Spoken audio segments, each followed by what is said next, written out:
Արտաքին գործերի նախարար Արարատ Միրզոյանը հեռախոսազրույց է ունեցել Հնդկաստանի արտաքին գործերի նախարար Սուբրամանյամ Ջայշանկարի հետ։ Քննարկվել է տարածաշրջանում ստեղծված իրավիճակը, երկուստեք շեշտվել է ճգնաժամային պայմաններում մշտական կապի եւ սերտ գործակցության կարեւորությունը։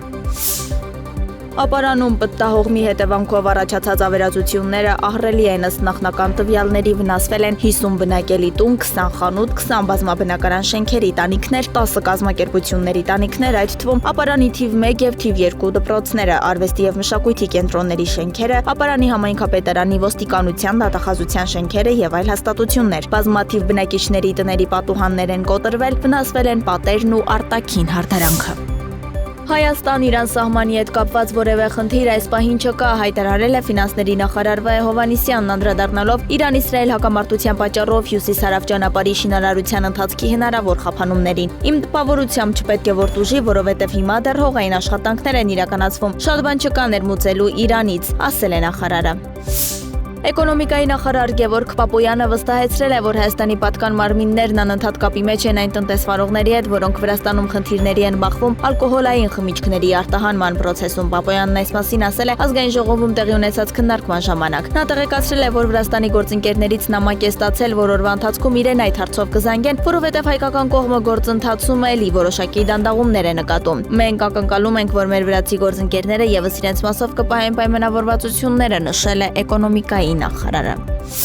Այս ամառվա ընթացքում պետք է ապահովի տրանսպորտում QR կոդով տոմսերի թղթային տարբերակի ամբողջական վերացումը, Երևանի գործակարգավարական խորհրդակցության ժամանակ հայտարարեց քաղաքապետ Տիգրան Ավինյանը։ Երևանի մետրոպոլիտենի գործարանային կայարանի շարժասանդուղքները փոխարինված են նորերով, այս մասին գրել է վարչապետ Նիկոլ Փաշինյանը։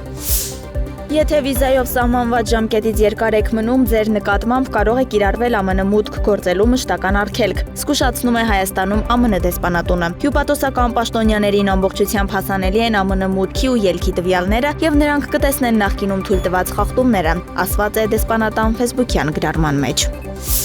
Իսրայելի պաշտպանության բանակը հարվածներ է հասցրել Իսլամական հեղափոխության պահապանների կորպուսի Ալ-Ղուդս հատուկ նշանակության ուժերի հրամանատարական կետերի ուղղությամբ։ Բանակը պնդում է, որ Ալ-Ղուդսի զինծառայողներն այդ հրամանատարական կետերն օգտագործում էին Իսրայելի դեմ հարձակումներ կազմակերպելու նպատակով։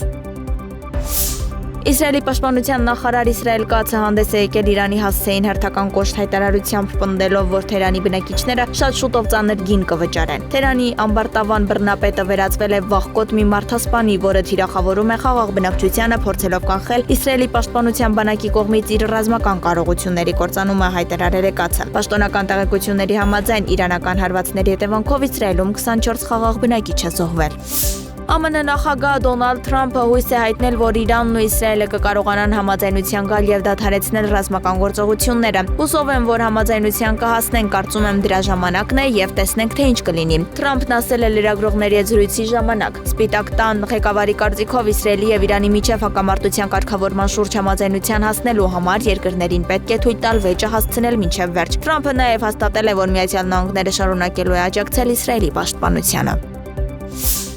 Ադրբեջանի մայրաքաղաք Բաքվի եւ Աբշերոնի թերակղզու մեծ մասի խմելու ջրի մատակարարումը դադարեցվել է, այս մասին հաղորդում է ապագործակալությունը վկայակոչելով Ադրբեջանի ջրային ռեսուրսների կոմիտեի պաշտոնական հաղորդագրությունը։ Դրա համաձայն վթարվել է Օղուզ, Գաբալա, Բաքու մագիստրալային ջրատարը։ Վթարի պատճառների մասին Ադրբեջանի պաշտոնական աղբյուրները չեն հաղորդում, նշելով միայն, որ Բաքվում եւ հարակից շրջաններում առանց խմելու ջրի կմնան եւս 4 օր մինչեւ հունիսի 20-ը։ Հնդկաստանի Մահարաշտրա նահանգում կամրջի փլուզման հետևանքով զոհվել է առնվազն 2 մարդ, 32-ը վիրավորվել, իսկ մի քանիսին տարել է գետի ջրի հոսանքը։ Կամուրջը փլուզվել է, երբ ավելի քան 100 զբոսաշրջիկ փորձել է սելֆի անել դրա վրա։ Փլուզված կամուրջն անցնում էր Ինդրայանի գետի վրայով։